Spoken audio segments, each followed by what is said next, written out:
ايه الموهبه اللي عندك؟ الشهرة. ايه بقى الموهبه اللي عندك؟ انا شغال نجار موبايل.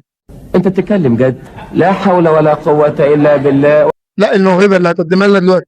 مش عندي حاجة قدامنا خالص خالص. خالص. ايه اللي مضايقك؟ ايه اللي مفرحك؟ ايه اللي بيخليك مبسوط الكلام ده؟ شغال اعرف كل حاجة. طبعا كل حاجه. عايز جملة مفيدة. قلب الاغنيه بتتكلموا ازاي؟ انا ما قلتش حد نفسي. لا ملناش في التناكة يعني. يا عم ولا كلنا ما فيش تناكه، بس هم بيتكلموا ازاي يعني؟ عادي، ده بيقعدوا يتقمصوا، يحسوا لك اللي هم ازاي بقى؟ ايه، ازاي؟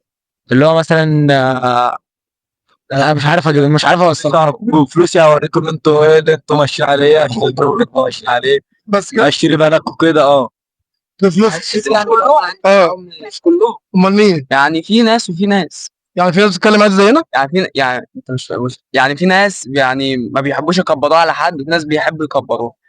يعني انا مساعد شيف اصلا. ساعة شيف ده وسبتها ليه؟ يعني ما جاتش معايا، كنت بسافر بره كتير يعني. آه. ببعد عن بلدي، بروح تجمع والسادات. وحياة المصحف الشريف البلد دي ماشية ببركة ربنا مش حد تاني.